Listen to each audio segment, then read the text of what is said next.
बिस्मिल्लाहिर्रहमानिर्रहीम अस्सलाम वालेकुम डियर स्टूडेंट्स। आज का हमारा लेक्चर एक्सरसाइज 17.5 मैथ क्लास 9 के मुतालिक है। इसी एक्सरसाइज का ये लास्ट क्वेश्चन नंबर 6 है। इसको पढ़ते हैं और समझते हैं। क्वेश्चन हमारे पास क्या है? कॉन्स्ट्रक्ट का मतलब होता है बनाना। हमने क्या बनाना है? ये जो निशान है वो किसका है? ट्राइएंगल का। हमने एक ट्राइएंगल बनाना है। ट्राइंगल के 3 साइड्स होते हैं। जो नीचे वाला होता है इसे क्या कहते हैं? बेस कहते हैं। जो ज़मीन पर यू लिखा बना हो इस लाइन को क्या कहते हैं? बेस। हमें बताया गया है कि बेस को हमने कितना रखना है? 6 सेंटीमीटर। जो बकाया 2 साइड्स होंगे वो हम अपनी मर्ज़ी से लिख सकते हैं। एक हमारे पास 5 सेंटीमीटर है, एक 6 सेंटीमीटर है। इसके बाद हमने पहले हम ट्राइंगल बनाएंगे, उसके बाद हमने क्या बनाना है? स्क्वायर बनाना है। स्क्वायर किसे कहते हैं? जिसके चारों साइड्स बराबर होते हैं। फॉर एग्जांपल ये 2 सेंटीमीटर, ये भी 2, ये भी 2, ये भी 2, चारों साइड्स बराबर है तो इसे क्या कहते हैं? स्क्वायर। हमने जो स्क्वायर बनाना है इसका एरिया और इस ट्राइंगल का एरिया दोनों का क्या होना चाहिए? बराबर होना चाहिए। तो सवाल को स्टार्ट करते हैं। सबसे पहले हम बेस बनाएंगे। बेस हमारे पास कितनी होनी चाहिए? 6 सेंटीमीटर हमारे पास बेस होनी चाहिए। तो यहाँ पर हम स्केल प्लेस करेंगे। मैंने यहाँ पर स्केल प्लेस कर दिया। कितना बनाएंगे हम? 6 सेंटीमीटर। कितना होना चाहिए? 6 सेंटीमीटर। तो 0 से लेके 6 तक हम एक स्ट्रेट लाइन लगा देंगे। मैंने क्या किया? 0 से लेके ये थोड़ा सा आगे बढ़ गया, मैं इसको रेस कर दूँ। तो ये हमारे पास 6 सेंटीमीटर की एक लाइन हुई। अब इनको हम नाम देंगे। मैं नाम देता हूँ ए और बी का। आप कुछ भी नाम दे सकते हैं, इससे कोई फ़र्क नहीं पड़ता। कितना लाइन लगाया हमने? 6 सेंटीमीटर। ए से लेकर बी तक मैं अल्फ़ाबेटिकल वाइज तरतीब से लिखता जाऊंगा नाम ABCD, ताकि हमें कोई मुश्किलात ना हो। तो ए से लेकर बी तक हमने क्या किया? 6 सेंटीमीटर लाइन लगाया। अब नेक्स्ट हमने क्या करना है? ट्राइंगल। ट्राइंगल किस तरह होता है? यू बनेगा। अब इसके 2 साइड्स हमने बनाने हैं। आपने क्या करना है? अपना स्केल प्लेस कर देना है। सबसे पहले हम अपना कॉम्पस को जो प्रकार है हमारा, इसको कितना ओपन करेंगे? 5 सेंटीमीटर। तो यहाँ पर देखिए मैंने इसको कितना ओपन किया हुआ है? 5 सेंटीमीटर मैंने इसको ओपन कर दिया। अब 5 सेंटीमीटर उठा के आपने कहाँ पे रखना है? ए के एंड पे रख देना है। कहाँ पर रखेंगे हम? ए के एंड पे रखेंगे और यहाँ पर यू एक आर्क हमने बना देनी है। ठीक है, ये हमारे पास एक यू आर्क बन गई। अब नेक्स्ट हमारे पास क्या है? 6 सेंटीमीटर। ठीक है, अगला साइड कितना है? 6 सेंटीमीटर। आप इस साइड को 6 सेंटीमीटर ले सकते हो, उससे कोई फर्क नहीं पड़ता। अगला हम कितना ओपन करेंगे? 6 सेंटीमीटर। तो हम कंपास को अपना कितना ओपन करेंगे? 6 सेंटीमीटर। मैं इसको बिल्कुल, ये हमारे पास कितना ओपन हुआ? 6 सेंटीमीटर। ये हमारे पास ओपन हो गया। अब हम क्या करेंगे? बी के एंड पे आपने क्या करना है? बी के एंड पे इसको रखना है और ये देखें हमारे पास यहाँ पर ये यहाँ पर क्रॉस हो रहा है। जो इजाफी है इसको मैं मिटा दूंगा। अब क्या करेंगे? जो दोनों लाइंस है जो इस एंड के साथ, दोनों को हमने मिला देना है। आपने बिल्कुल इसके सेंटर में इसको मिला देना है। मैंने एक बी से लेके हमने लाइन बिल्कुल स्ट्रेट लगाई, इसके एंड तक गई। उसके बाद हमने क्या करना है? ए से लेकर इसके एंड तक बिल्कुल स्ट्रेट लाइन लगा देनी है। तो मैंने यहाँ पर देखिए बिल्कुल हमने स्ट्रेट लाइंस लगा दी। अब ये जो हमारे पास नया एंड बना, ये जो कोना है इसको हम क्या नाम देंगे? सी का। कौन सा नाम देना है हमने? इसको हमने नाम दिया सी का। अब ए से लेके सी तक हमने कितना ओपन किया था? इसको 5 सेंटीमीटर। कितना ओपन किया था? 5 सेंटीमीटर इसको ओपन किया था। और सी से लेके बी तक हमने इसको कितना ओपन किया था? 6 सेंटीमीटर। तो ये दोनों हमने लिख दिए। हमारे पास ये इसी फॉर्म में है। अब नेक्स्ट हम क्या करेंगे? देखिए ये जो ए से लेकर बी तक हमारे पास एक लाइन है, हमने इसी के ऑपोजिट, इसी के मुखालिफ, इसी के पैरेलल एक और स्ट्रेट लाइन यू लगा देनी है। क्यों लगाएंगे? ये हम खुद से लगाएंगे, ए बी के पैरेलल। ठीक है, अब इस लाइन का लेंथ हमें बिल्कुल मालूम नहीं है, हम अपने अंदाजे के मुताबिक इस लाइन को लगाएंगे। इस लाइन की लंबाई हमें मालूम नहीं है, हमने अपने अंदाजे के मुताबिक इस लाइन को लगाया। अब जिस लाइन की लेंथ हमें मालूम नहीं हो उसके एंड पे हम ये निशान लगा देंगे। इस निशान का मतलब क्या होता है कि इस लाइन की लंबाई हमें मालूम नहीं है कि ये कहाँ तक जा रही है। तो नेक्स्ट स्टेप पे आपने क्या करना है? अपना कॉम्पास उठा के आपने क्या करना है? बी के एंड पे रखना है। हमने बी के एंड पे रखा और हाफ से ज़्यादा आपने क्या करना है? ओपन करना है। हाफ से ज़्यादा ओपन करने के बाद एक आर्क हम यू लगाएंगे और एक आर्क हमने यू लगा दी। सेम उसी साइज़ का प्रकार आपने उठाना है, ए के एंड पे रखना है। एक आर्क यू लगेगी और एक आर्क आपके पास यहाँ पर लगेगी। जो पहली वाली आर्क है वो छोटी है, इस वजह से वापस इसको लगा देंगे। ये रही हमारे पास ठीक है, इस पोजीशन में है।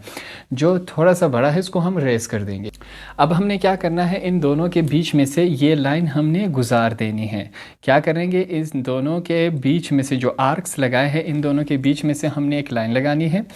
इस लाइन की लेंथ हमें मालूम नहीं है, तो इस वजह से हम अपने अंदाजे के मुताबिक इस लाइन को लगा रहे हैं। इस लाइन को मैं डॉट्स के ज़रिए लगा रहा हूँ। ठीक है, आप लाइन भी लगा सकते हैं, मैं डॉट्स के ज़रिए लगा रहा हूँ।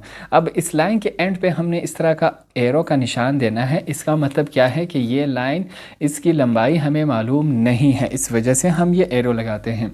अब यहाँ पर देखिए 2 पॉइंट्स और बने, ए बी सी। सी के बाद ये जो डॉटेड लाइंस था वो इस लाइन के साथ क्या हुआ, क्रॉस। इसको हमने नाम दिया क्या, डी का। मैंने क्या नाम दिया इसको, डी का। और ये वाला जो है एंड हमारे पास यहाँ भी ये जो डॉटेड लाइन है वो ए बी के साथ क्रॉस हुआ है, तो इसको हमने एक और नाम देना है। मैं इसको नाम दे दूंगा ई का। हमने क्या नाम दिया इसको, ई का। हमारे पास ये इस फॉर्म में बना। नेक्स्ट स्टेप में आपने क्या करना है, अपना कॉम्पस उठा के ई के एंड पे रखना है। और कहाँ तक ओपन करेंगे हम इसको, बी तक। बी के एंड तक हमने क्या किया, इसको ओपन कर दिया। हमने ई के ऊपर रखना है और बी के एंड तक हमने क्या करना है, इसको ओपन कर देना है। मैंने ओपन कर दिया, देखिए यहाँ पर ई पर रखकर बी तक ओपन करना है। फिर सेम इसी साइज़ का प्रकार आपने उठाना है और कहाँ रखेंगे, डी के एंड पर। कहाँ रखा हमने, डी के एंड पर। डी के एंड पे रखने के बाद यूँ एक आर्क लगा देंगे। अब हमें पता है कि हम बी से लाइन कहाँ पर इसको ज्वाइंट करवाएंगे। हमें यहाँ से देखिए बी से हमने एक स्ट्रेट लाइन लिया और इस आर्क तक हम सीधा गए, हमने ये लाइन लगा दी। अब यहाँ जब ये लाइन इसके साथ मिली तो ये हमारे पास एक नया एंड हुआ। ई के बाद हम इस एंड को क्या नाम देंगे, मैंने नाम दिया एफ का। ठीक है, हमारे पास ये एफ हुआ। अब देखें हमारे पास पहले हमने क्या बनाया, एक ट्रायंगल ए बी सी, ये हमारे पास एक ट्रायंगल हुआ। उसके बाद अब हमने क्या बनाया, एक रेक्टेंगल बनाया, ई बी एफ डी या डी ई बी एफ। ये हमारे पास क्या है, एक रेक्टेंगल है। अब रेक्टेंगल किसे कहते हैं, जिसके आमने और सामने वाले दोनों लाइंस क्या हो, सेम हो। फॉर एग्जांपल ये 4 सेंटीमीटर है, ये भी 4 सेंटीमीटर है, मगर ये वाला 2 और ये 2। देखिए आमने और सामने वाला सेम है, ये वाला और ये वाला सेम है, मगर ट्रायंगल में क्या होता है, इसके 3 हिस्से होते हैं। ठीक है, अब हमने क्या बनाया, एक रेक्टेंगल बनाया। अब इस रेक्टेंगल के बनाने का मकसद क्या है, बात को समझें। बात कुछ यूँ है कि ये जो एक रेक्टेंगल है, इसका एरिया बराबर है इस ट्रायंगल के। ठीक है, इस ट्रायंगल का एरिया बराबर है इस रेक्टेंगल के, तो ये दोनों बराबर है। अब इसके बाद हमने क्या करना है, स्क्वायर बनाना है। स्क्वायर किसे कहते हैं, जिसके चारों साइड्स क्या हो, बराबर। फॉर एग्जांपल ये 2 है, ये भी 2 है, ये भी 2 है, ये भी 2 है, ये हमारे पास क्या है, स्क्वायर है। अब हमने क्या बनाना है, स्क्वायर बनाना है। नेक्स्ट स्टेप में आपने क्या करना है, अपना कॉम्पस उठाना है, आपने इसको बी के एंड पे रखना है और कहाँ तक ओपन करना है, ई तक। ई तक ओपन करने के बाद आपने सेम वही प्रकार बी के एंड पे रखना है और यहाँ पर एक आर्क यू लगा देनी है। ठीक है, हमने एक आर्क लगा दी। अब हम क्या करेंगे, वही जो बी और एफ वाला स्ट्रेट लाइन आ रहा है, इसलिए इसी लाइन को आगे इस आर्क तक ले आएंगे। ठीक है, हमने इस लाइन को इस आर्क तक ले आया। अब इस एंड को हम नाम देंगे, कोई भी नाम हम दे सकते हैं। मैं इसको क्या नाम दूंगा, इसको तो बी वाला नाम दिया गया है, आगे देखते हैं, A B C D E F G. इसको हम क्या नाम देंगे, इसको मैं नाम दे दूंगा जी का। ये हमारे पास जी हो गया। अब हम क्या करेंगे, एक सेमी सर्कल बनाएंगे। सेमी सर्कल से पहले हम कुछ और कर लेते हैं। आपने क्या करना है, अपना जो कॉम्पस है एफ पे रखना है और इसको अपने अंदाजे के मुताबिक इसको ओपन करना है। ना ही ज़्यादा छोटा होना चाहिए और ना ही ज़्यादा बड़ा होना चाहिए। ठीक है, मैंने अपने अंदाजे के मुताबिक इसको ओपन कर दिया। ठीक है, हमने ओपन किया। क्या करेंगे, एक आर्क यहाँ पर लगनी चाहिए और सेम उसी एफ पे रखकर एक आर्क हमारे पास कहाँ बनेगी, एक आर्क हमारे पास यहाँ बनी। अब नेक्स्ट स्टेप में आपने क्या करना है, हमने वही एक आर्क यहाँ पर बी पर रखनी है और एक आर्क हमारे पास यहाँ पर आएगी। तो तो ये काफ़ी बड़ा हो गया है। मेरे ख्याल में हमें क्या करना चाहिए, एक आर्क हम यहाँ लगाएंगे और एक आर्क हमारे पास यहाँ जी पर रखकर हम एक आर्क यहाँ बनाएंगे और एक आर्क हमने यहाँ पर बना देनी है। हमारे पास ये इस फॉर्म में बना। अभी हमने क्या करना है, इन दोनों के बीच में से हम एक स्ट्रेट लाइन गुजारेंगे और इस लाइन की लेंथ हमें बिल्कुल मालूम नहीं है कि इसकी लेंथ कितनी है, तो हम अपने अंदाज़े के मुताबिक यहाँ इसमें से एक लाइन गुजारेंगे। हमने एक लाइन गुजार दी, अब क्या होगा, इसके एंड पे एक एरो लगा देंगे और इसके एंड पर हम एक एरो लगा देंगे ताकि हाँ हमें ये बात बता सके कि इस लाइन की लंबाई हमें मालूम नहीं है, ये आगे जाती जा रही है। अब हमने यहाँ तक इसको बना दिया। नेक्स्ट स्टेप में हम क्या करेंगे, देखें हमने जी पर रखना है अपना कॉम्पस और कहाँ तक ओपन करेंगे, यहाँ तक। कहाँ तक, यहाँ तक। सबसे पहले हम क्या करेंगे, ये जो हमने लाइन लगाई ये क्रॉस कर रही है एफ़ और बी या एफ़ और जी को। इस वाले एंड को हमने क्या नाम देना है, A B C D E F G H. इस वाले एंड को हमने क्या नाम दिया, एच का। ये जो पॉइंट है इस पॉइंट को हमने क्या नाम दिया, एच का। हमने इस पॉइंट को एच का नाम दिया। अब क्या करेंगे, जी पर कॉम्पस रखना है, प्रकार रखना है, कहाँ तक ओपन करना है, एच तक करना है। सेम यहीं पर कहाँ तक ओपन करना है, हमने एच तक का ओपन करना है। मैंने ओपन किया। अब देखें यहाँ पर ये हमारे पास क्या बन रहा, हम क्या बनाएंगे, एक सेमी सर्कल। सेमी किसे कहते हैं, आधे को। सर्कल आपके पास ये मौजूदा जो बना हुआ है इसे कहते हैं सेमी सर्कल। हमने क्या किया, आधा सर्कल बना दिया। अब आपने क्या करना है, ये जो बी वाला लाइन आ रहा है ए से लेकर ई से लेकर बी तक, ठीक है, इस लाइन को आपने कंटिन्यू करना है, आगे तक हमने इसको खींचना है। कहाँ तक खींचेंगे, जहाँ तक सेमी सर्कल का एंड आ रहा है, ठीक है, जहाँ तक ये सर्कल का एंड आ रहा है यहाँ तक हम इसको खींचेंगे। ये हमारे पास एक नया एंड हुआ, इस एंड को भी हमने नाम देना है A B C D F G H G H I. इस वाले एंड को हम क्या नाम देंगे, आई का। इसको हमने क्या नाम दिया, आई का। अब क्या करेंगे, आपने करना यूँ है, बी से लेके आई तक अपना कॉम्पस या प्रकार ओपन करना है, ठीक है। ये हमने ओपन किया, कितना है हमारे पास, बी से लेके आई तक।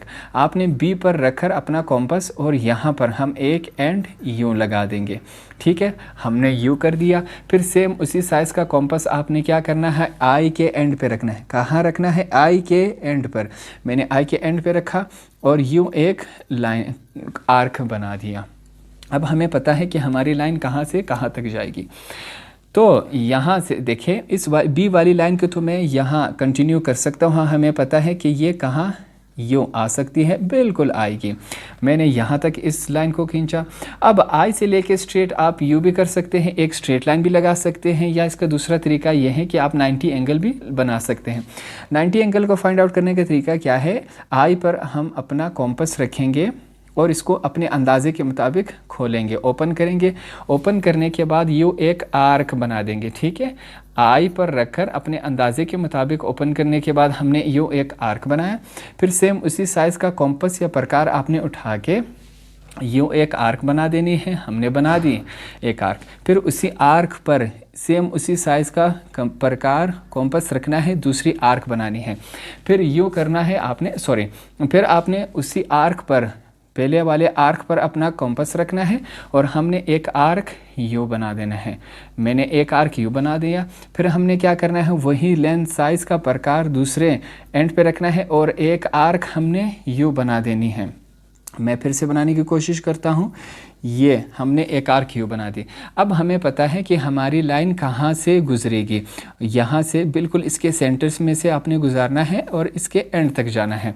ये हमने कर दिया। अब इन दोनों लाइंस को हमने आपस में मिला देना है। मैंने इन दोनों लाइंस को आपस में मिला दिया, दो एंड और आ गए हमारे पास। हमने इन दोनों एंड को नाम देना है A B C D E F G H I, ये जे हो गया, और इसको आई जे के। इस वाले एंड को हम क्या नाम दे सकते हैं, के का नाम हम दे सकते हैं, बिल्कुल दे सकते हैं। तो इस तरह अभी देखिए, अगर मैं आपको सवाल आसान अल्फाज में समझा सकूं, ये हमारे पास क्या बना, एक स्क्वायर बना। स्क्वायर के चारों साइड्स इक्वल होते हैं, ठीक है। ये हमारे पास बी आई के जे या जे के आई बी, ये हमारे पास क्या बना, एक स्क्वायर बना। इसका एरिया बराबर है रेक्टेंगल के, कौन सा rectangle, E B F D. ये हमारे पास एक रेक्टेंगल है, स्क्वायर का एरिया बराबर है इस रेक्टेंगल के, और इस रेक्टेंगल का एरिया बराबर है इस ट्राइंगल के। ठीक है, ये हमारे पास तीनों बराबर आए क्या नहीं आए, हमने यही प्रूफ करना था। अब जो काम हमने यहाँ तमाम किया था, इसको हमने अब इंग्लिश में लिखना है। ठीक है, सबसे पहले आपने हेडिंग देनी है गिवन की। गिवन में आपने वो चीज़ें लिखनी है जो आपको सवाल में दी गई हैं। क्या है, हमने एक ट्रायंगल बनाना है ए बी सी, इसकी जो वैल्यूज़ थी हमारे पास ये रही। उसके बाद हमारे पास जो रिक्वायर्ड है, रिक्वायर्ड में हम वो चीज़ें लिखती हैं जो हमसे मांगी गई। हमने एक ट्रायंगल बनाना है और इस ट्रायंगल के बाद एक स्क्वायर बनाना है, दोनों का एरिया सेम होना चाहिए। ये भी हमने सवाल से पिक किया। कंस्ट्रक्शन में हम वो तमाम चीज़ें लिखेंगे जो यहाँ पर हमने करके दिखाए प्रैक्टिकली। सबसे पहला जो हमारे पास पॉइंट है उसके देखें। पहला पॉइंट में हमने लिखा है ए से लेके बी तक हमने एक लाइन लगाई 6 सेंटीमीटर की, ये हमने लिखा है। उसके बाद हमने सेकंड पॉइंट में क्या लिखा है कि हमने कॉम्पस ओपन किया 5 सेंटीमीटर और हमने यहाँ पर एक आर्क लगाया। ठीक है, पॉइंट सी पर एक आर्क लगाया। पॉइंट नंबर थर्ड को देखें, हमने फिर से कॉम्पस को ओपन किया 6 सेंटीमीटर और यहाँ पर एक आर्क लगाया पॉइंट सी पर। उसके बाद पॉइंट नंबर 4 पे देखिए, हमने सी से लेके ए तक लाइन लगाई और सी से लेके बी तक लाइन लगाई, तो हमारे पास ये एक ट्रायंगल बन गया। उसके बाद हमने क्या लिखा है यहाँ पर, ड्रा सी डी एफ, ऊपर जो लाइन है इसको किस तरह पढ़ते हैं, C D F line segment, मतलब सी डी एफ जो लाइन है, सी डी एफ, इसको हमने पैरेलल लिया ए बी के। इसको अगर मैं आसान अल्फाज में आपको समझा सकूँ, देखें ये जो ए से बी तक लाइन लगी है इसके पैरेलल मतलब दो लाइन्स यू जा रही है, इसकी सिमत का यू भी जा सकती है, यू भी जा सकती है, मकसद सिर्फ यूँ है कि बिल्कुल इस तरह जा रही हूँ। ए बी के पैरेलल, ये जो निशान दिया गया है इसका मतलब क्या है, पैरेलल मतलब इसके अपोजिट, मुखालिफ। उसके सामने हमने इसी तरह एक और लाइन लगा दी, हमने खुद से लगाई, और इसके ऊपर पॉइंट्स कौन से आ रहे हैं, सी डी एफ की लाइन पैरेलल है किसकी, ए और बी के, ये हमने लिखा है। पॉइंट नंबर 6 को देखें, हमने क्या किया, अपना जो कॉम्पस इसको हाफ से ज़्यादा ओपन किया, एक आर क्यू लगाया, फिर से मुसीब कॉम्पस को एक आर क्यू लगाया। यहाँ पर भी इसी तरह काम किया, हमने एक डॉटेड लाइन पर यू लगाई। उस डॉटेड लाइंस के ज़रिए हमारे पास एक पॉइंट डी बना और एक पॉइंट ई बना, हमने ये लिखा है, बिल्कुल हमारे पास यही आया। फिर उसके बाद हमने क्या किया, हमने बी से लेकर ये जो बी था यहाँ एफ तक एक स्ट्रेट लाइन लगा दी, ये हमने इस पॉइंट में लिखा। पॉइंट नंबर 7 में देखें, हमने क्या किया, एफ से लेके जी तक एक सेमी सर्कल बनाया, सेमी मतलब आधा, सर्कल मतलब गोलाई, हमने आधा सर्कल यहाँ पर बनाया एफ और जी के बीच में। उसके बाद हमने क्या किया, बी से लेके इस सेमी सर्कल के एंड तक एक स्ट्रेट लाइन लगाई, इस पॉइंट नंबर 9 की बात हो रही है। बी से लेके आई तक एक स्ट्रेट लाइन लगाई, तो यहाँ इस सेमी सर्कल के एंड तक, तो ये पॉइंट आया आई। अब ये हम क्या बना रहे हैं, स्क्वायर के चारों साइड्स इक्वल होते, तो हमने बी से लेके आई तक जब नापा, हमारा जितना भी आ रहा था तो बकाया लाइन सेम उसी लाइन के बनेंगे, तो ये हमारे पास क्या बना, एक स्क्वायर बना। अभी अगर मैं आपको आसान अल्फाज में समझा सकूँ, ये जो बी आई के जे ये क्या है, एक स्क्वायर है, इसका एरिया बराबर है इस रेक्टेंगल के, किसके बराबर है, इस रेक्टेंगल के, डी एफ बी ई या ई बी एफ डी, इस रेक्टेंगल के बराबर, और इस रेक्टेंगल का एरिया बराबर है इस ट्रायंगल के, ए बी सी। ये हमने प्रूफ करके दिखाया, आपका ये वाला एक्सरसाइज भी कंप्लीट हुआ।